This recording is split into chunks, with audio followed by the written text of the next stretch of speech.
Em nome da igreja, mais uma vez nós queremos agradecer a presença de todos nesse culto de adoração ao Senhor.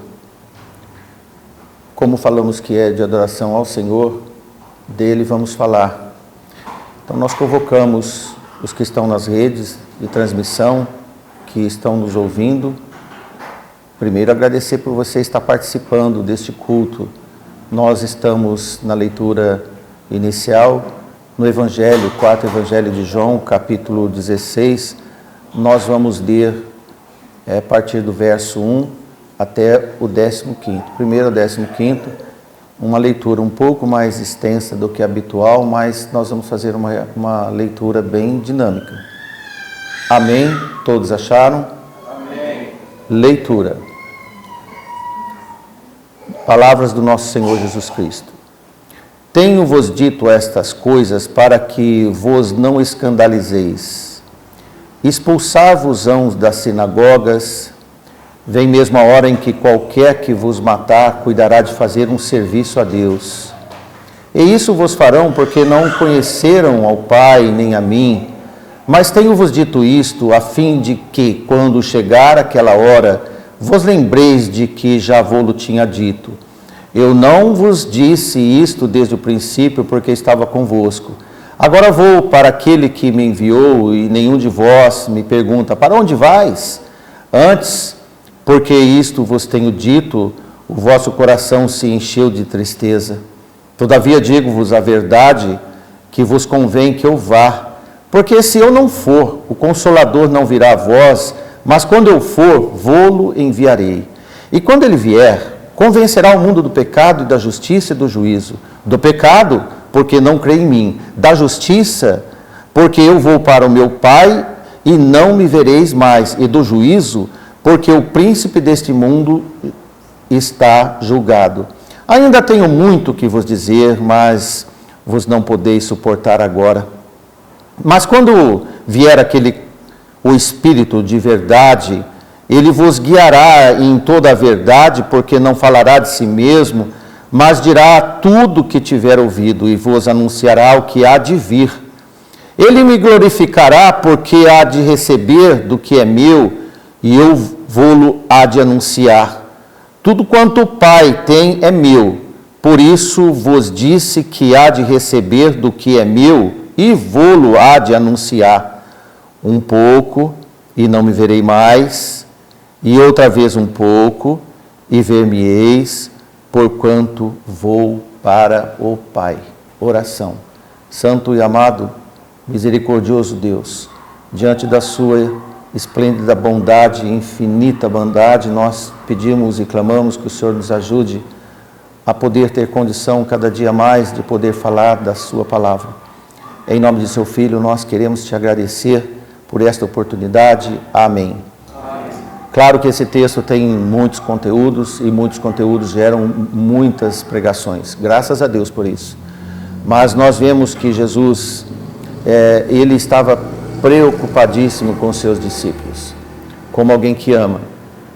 E ele disse o motivo que ele estava passando certas coisas inéditas para eles, embora eles não entendiam, e como nós lemos, eles se entristeceram quando começaram a entender que Jesus ia partir. Ele falou, eu fui dosando para vocês, para não falar tudo de uma vez, para que vocês não ficassem chocados. Por isso a palavra escandalizados, e também não fiquem melindrados, não vai não, demora mais um pouco. Aquelas coisas tais, quando a gente ama de verdade, não quer perder. A gente faz coisas que não deveria fazer, mas por isso que Jesus disse que eu tinha protegido eles na verdade, porque o coração deles estava enchido de tristeza. Mas Jesus fala coisas pesadas para eles, diz que até depois da partida dele, eles iam ser expulsos das sinagogas, e alguém também vai matar vocês. Mas Jesus diz algo interessante, vão matar vocês, mas eles estão fazendo, na verdade, um serviço a Deus. O ódio deles é um serviço a Deus, porque quanto mais cedo vocês vierem, mais cedo nós vamos nos encontrar também. E diante de todas essas palavras, ele apresenta a presença do Espírito Santo. que o Espírito Santo ia fazer coisas inéditas para eles também, e que esse Espírito ia ficar até a volta do nosso Senhor Jesus Cristo, e quero trazer para os irmãos algo que está em nós, o Espírito Santo de Deus. Amém? Amém? Você deve crer, você deve viver.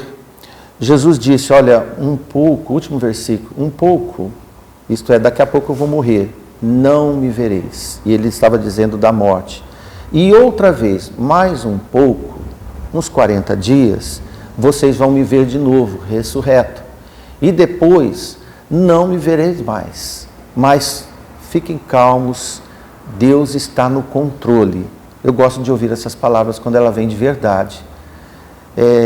Porque na nossa última pregação, acho que foi no dia 25/6, nós pregamos para os irmãos sobre as últimas conversações que Jesus teve com seus discípulos, isso em João 14, 1 e 4. Lemos apenas 4 versículos. E quem estava no culto nessa oportunidade também viu que eram os últimos avisos de Jesus, e ele pediu para que eles crescem em Jesus como criam em Deus, porque Jesus ia passar por uns momentos difíceis, ia ser crucificado. Como crer em alguém que está sendo crucificado? Como crer em alguém que está sendo açoitado e ele não reage? Jesus, continue crendo em mim, mesmo assim. Então ele pediu, da mesma forma que vocês creem no Pai, continue crendo em mim. E ele diz outra coisa, olha, eu vou, mas na casa do meu Pai há muita morada, vai ter espaço para todos os crentes que quiserem vir a mim, não vai faltar lugar para ninguém. E eles também deviam ter conhecimento do caminho. Jesus diz na oportunidade que eles deveriam ter conhecimento do caminho e também saber do rumo do reino eterno. Nisso tudo eles estavam recebendo todos esses importantes avisos sobre a sua iminente partida, porque tão logo ele deixaria essa terra e eles deveriam saber como se comportar. Tanto quanto hoje nós estamos ausentes do Jesus presente em corpo aqui, nós também devemos saber como nos comportar. E o Espírito Santo nos ensina, como nós vimos, o Espírito Santo vos anunciar coisas que ainda vão de vir. Interessante que Jesus diz o seguinte, eu conto algumas coisas para vocês importantes e as outras vão vir em doses para vocês pelo Espírito que também vai revelar para vocês o que se deve e o que se não deve fazer. Então, nesta presente leitura de hoje, como você pôde ouvir, encontramos continuação do discurso de despedida de Jesus. Entre os avisos, como seria o estilo de vida deles após a partida. Qual seria o estilo de vida deles? Jesus diz, vai ter uma montanha de perseguidores. Pessoas querendo matar e perseguir vocês por todos os lados. Mas o Espírito Santo de Deus vai estar com vocês. Quanto mais gente querendo abater vocês, mais poder Deus vai dar para vocês, tudo bem? E assim Jesus foi preparando eles, quando nós lemos do versículo 7 e 14, sobre a atuação do Espírito Santo. Esses relatos das últimas horas de vida terrena do nosso Senhor Jesus, antes da sua crucificação, é interessante que eles se interrompem em João 13, 31. Peço para o irmão postar para você já ver o porquê. Quando ele ordena Judas Iscariotes fazer o que tinha que fazer em relação à traição. Deveria fazer logo, Jesus, o que você tem que fazer, você faz logo. Judas estava num processo de negociação da traição e ela já estava em caminho, estava sendo executada.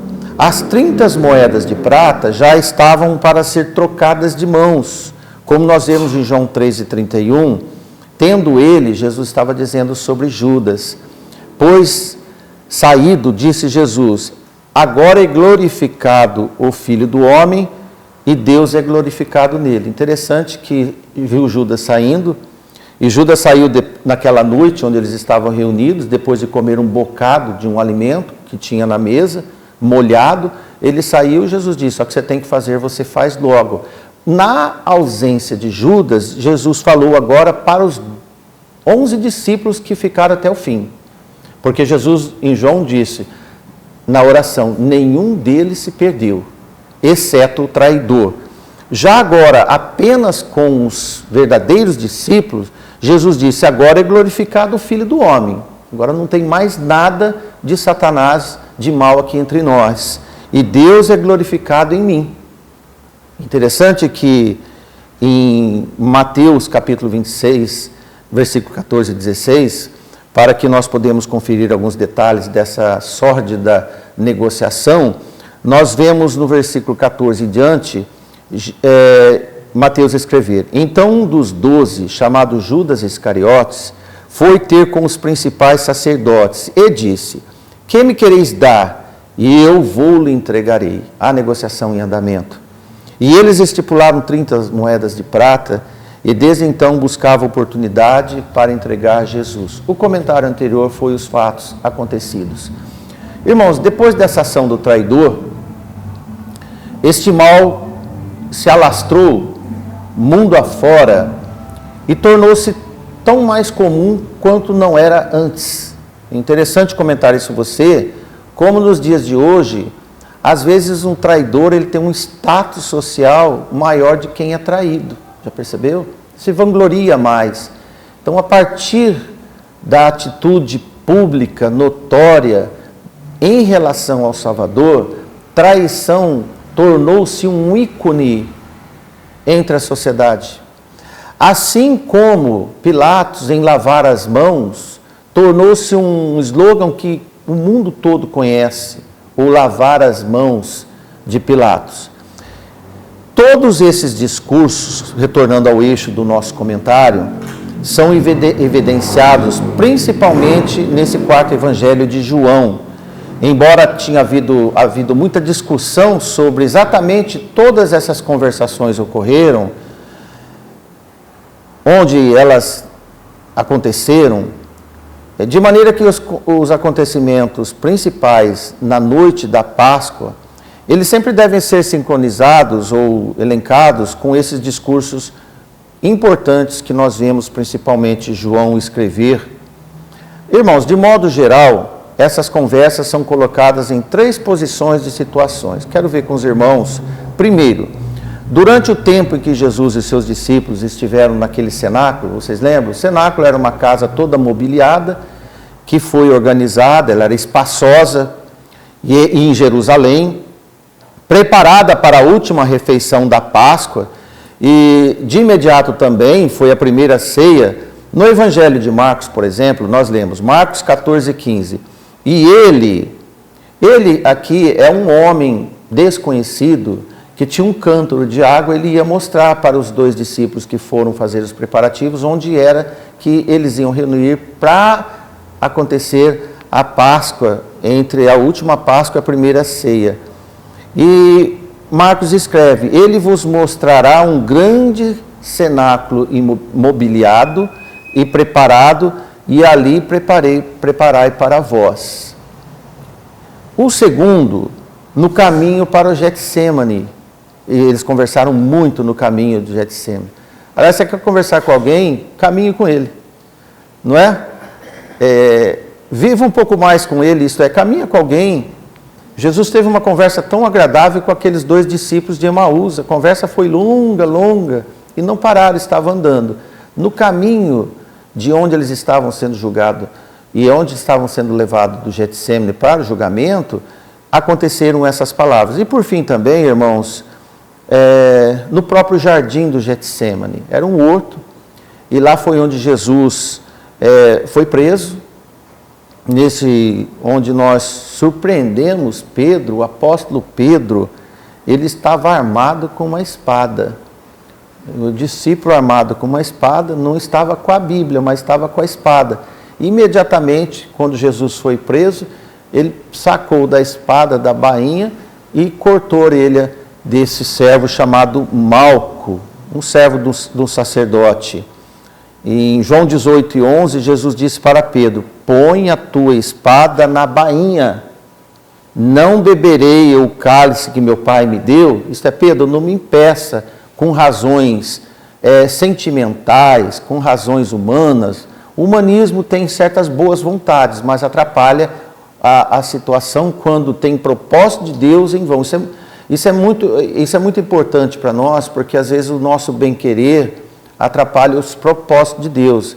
E aqui, como Pedro foi imediatista, isso serve para todos nós também, porque Jesus ainda anda falando para muitos crentes bravos para guardarem a faca, ou aqueles mais do norte guardar a peixeira. Não é com peixeira que nós resolvemos as coisas, mas sim com a palavra de Deus. Guarde isso, com a palavra de Deus.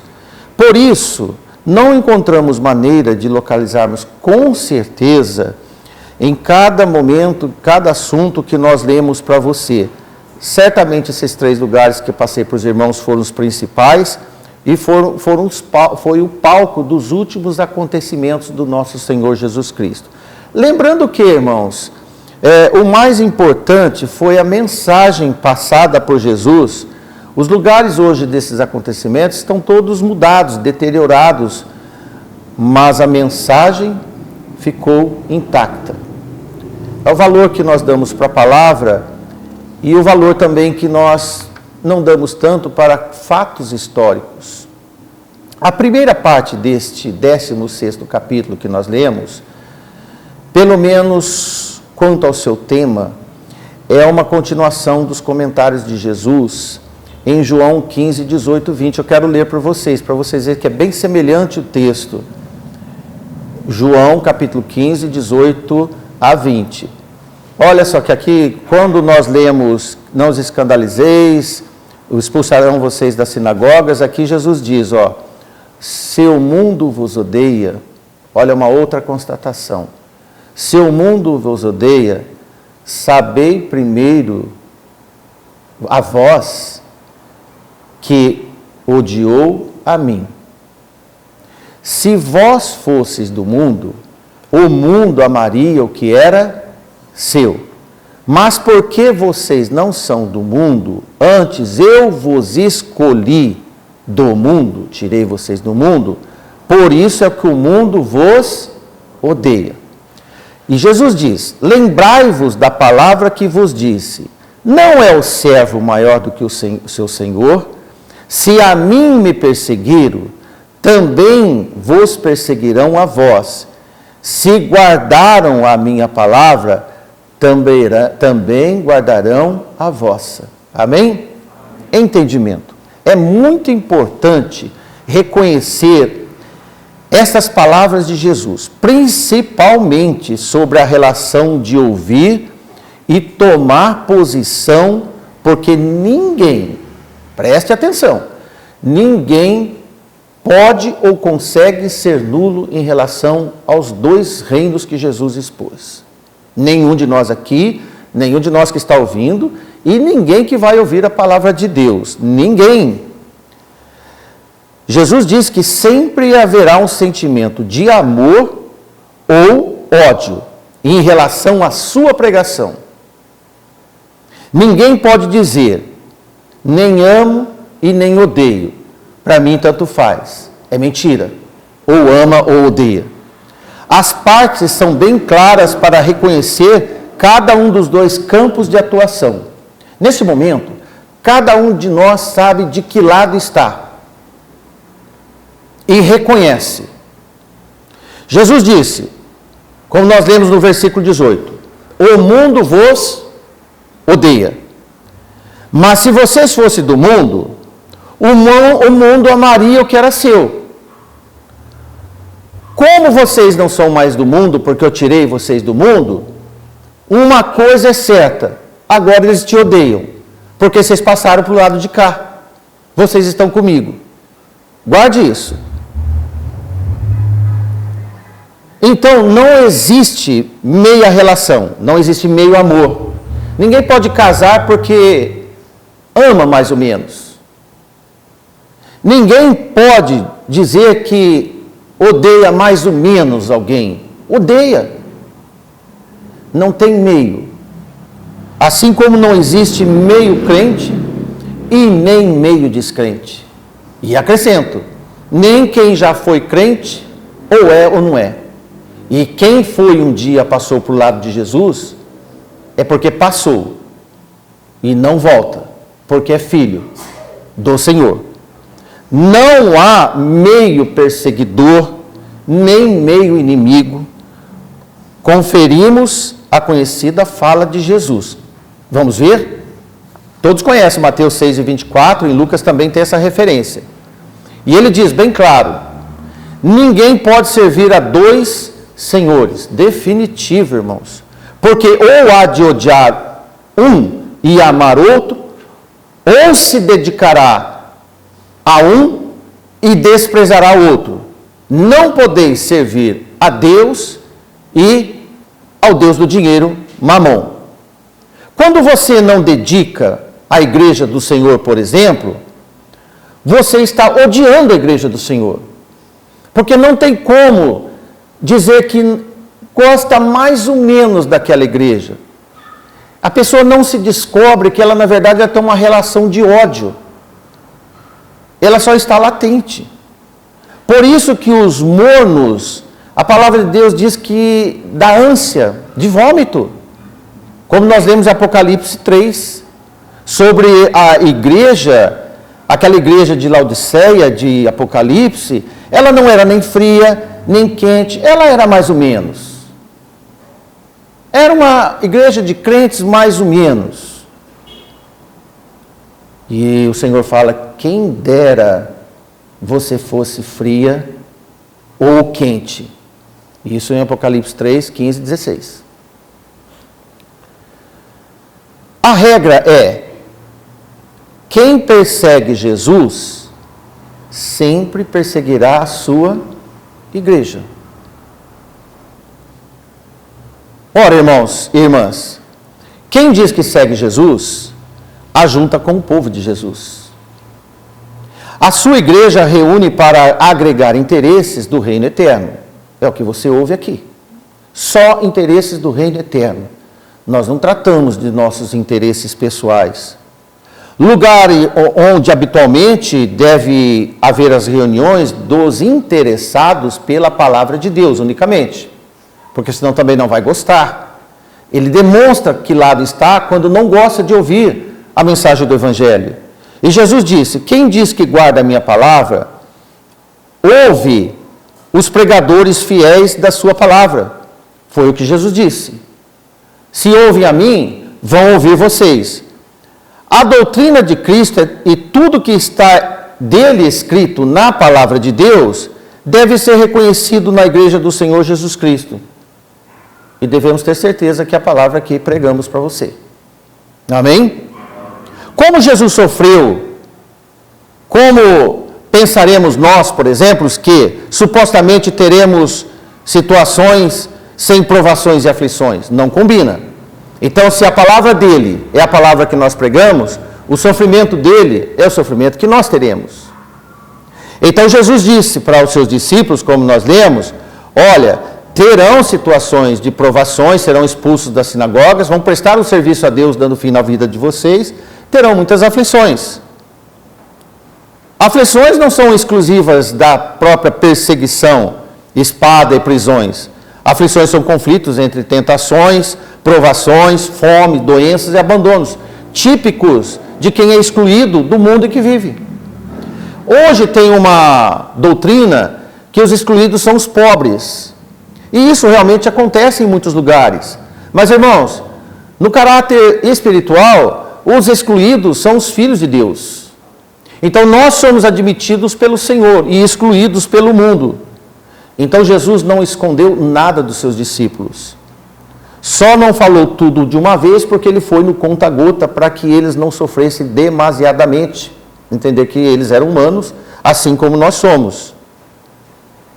Por isso que em João 16:12 ele diz: eu tenho muito para dizer para vocês, mas vocês não vão poder suportar agora. Mas Jesus estava dizendo, na verdade, é melhor ficar quieto, reservo para mim esse sofrimento, porque eu quero poupar vocês. Coisas de quem ama. Os discípulos aprenderam de ouvidos e confirmaram na prática para poder viver pregando logo após o Pentecostes. Os irmãos sabem da história. Saíram de estagiários de Jesus para a prática cruel daquele estágio de 40 dias, de puro avivamento. Em Atos 14:22, nós vemos um dos apóstolos, aqui é Paulo, que diz, confirmando os ânimos dos discípulos, exortando-os a permanecer na fé, pois que por muitas tribulações nos importa entrar no reino de Deus. Tem gente que pensa que isso parou no Pentecostes. Eles creem que as provações pararam no Pentecostes e o avivamento do Espírito continuou ad eterno. Não, irmãos. O Espírito continuou o mesmo. A atitude dele mudou, mas as perseguições e as provações continuaram. Isso é Bíblia. Veja que esta pregação de confirmação de ânimos não foi mais pregada por Jesus aqui em Atos. Ele já tinha subido aos céus. Foi pregada pelos apóstolos em nome dele. Eles estavam cumprindo o que Jesus tinha contado para eles em João. E aqui o abortivo Paulo, como ele mesmo diz. E entre os apóstolos, em toda aquela efervescência de Atos e os primórdios do Evangelho, quem é que estava lá? O homem da espada no jardim, Pedro. Totalmente modificado. Agora a espada de Pedro não era mais no coldre ou na bainha. A espada estava na palavra de Deus, no poder da palavra de Deus. Quando João e Pedro entraram no templo e alguém pediu dinheiro, falou assim, eu não tenho dinheiro, mas o que eu tenho eu te dou, levanta e anda. Assim começou o Evangelho, irmãos. Esse foi o poder de Deus entre todos nós. Porque Jesus havia dito para eles que a prova pelo qual passariam seria extremamente severa e não terminaria imediatamente, porquanto a igreja deveria atravessar um sofrimento que atingiria inúmeras gerações e que na sua volta haveria uma concentração do mais alto grau das aflições, como nunca houve na assolação da desolação, como nós vemos em Daniel e Apocalipse. Mas, irmãos, nunca poderiam ser tímidos para anunciar a palavra do reino eterno. A igreja nunca pode se intimidar. Nos dá a entender que quanto mais se aproxima a volta do Senhor, mais o inimigo desesperadamente intensifica também a sua ira sobre o povo de Deus, a sua igreja. Quanto mais os crentes são provadas, por outro lado, a fidelidade é exposta pelo poder do Consolador Espírito do Senhor. Aí vem a prova da nossa fé. O Espírito testificador que nos capacita para testemunhar do Senhor nos tempos de hostilidade. Irmãos, nós estamos tão assim fracos, a igreja do Senhor no dia de hoje, principalmente nesses lugares como o nosso, que crentes que não sofrem perseguição nenhuma, não falam nada do Senhor. Gente lá, sério em nós, qual lado estamos? Da necessidade de falar. Por isso é que foram dadas explicações sábias acerca da natureza e da necessidade do sofrimento, a fim de que todos os cristãos autênticos saibam que esta ocorrência não representa uma calamidade fora da vontade de Deus. Tudo que acontece em nós está no controle de Deus. Nós não somos provados além do que nós não possamos suportar. E a Bíblia nos diz, temei a Deus e não temei os homens que podem só matar nós, como fizeram com os apóstolos, mas temei aquele que pode salvar a sua vida. Em todos esses aparatos que nós temos para avivar a nossa fé no Senhor, nada mais pode nos afastar do compromisso com o que é eterno e nos desarticularmos do que é terreno. Irmãos, para finalizarmos o culto de hoje, nós bem cremos no testemunho de Estevão. Aliás, foi o primeiro mártir. O primeiro mártir, pela causa qual foi? Ele estava pregando o Evangelho. Fez uma longa pregação. Começou lá de Abraão, Moisés, e pregou tudo certinho. Aquilo, irmãos, incitou o que dos inimigos? Ódio. Eles começaram a odiar tanto Estevão, porque a verdade dói. Doeu tanto, mas doeu tanto neles, que o último sentimento e o último recurso que eles tiveram foi tirar Estevão do templo e imediatamente começar a tacar pedras nele. Como qualquer natural, sem Deus, sem o Espírito Santo do Senhor, que estivesse fazendo um belo discurso, mas sem a presença do Espírito Santo, ele fala, por favor, não me mate não, deixa para lá o que eu falei, esqueça o que eu falei. Já ouviu essa frase? Muitos políticos dizem, esqueça o que eu falei. Qual foi a postura de Estevão? Qual foi o comportamento de Estevão? Irmãos, enquanto ele estava sendo retirado, olha o que ele disse em Atos 7:56. Eis que vejo os céus abertos e o Filho do Homem, ele tinha subido, que está em pé junto à direita de Deus. Quem vê isso? Olha, irmãos, Estevão estava cheio do Espírito Santo, ele não estava nem sentindo as pedradas que ele tomava. Ele não via o ódio das pessoas, porque o mal se paga com bem. Pelo contrário, ele disse, não impute esses pecados, porque eles são tremendamente ignorantes. Fazem até achando que estão fazendo certo. O zelo que mata. 7:59 está escrito, e apedrejaram Estevão, que em invocação dizia, bem simples, Senhor Jesus, recebe o meu espírito. Isso é uma atitude do primeiro mártir, não só dele, mas uma sequência, irmãos, de muitos, milhares de homens e mulheres que foram mortos de todo tipo de imaginação humana.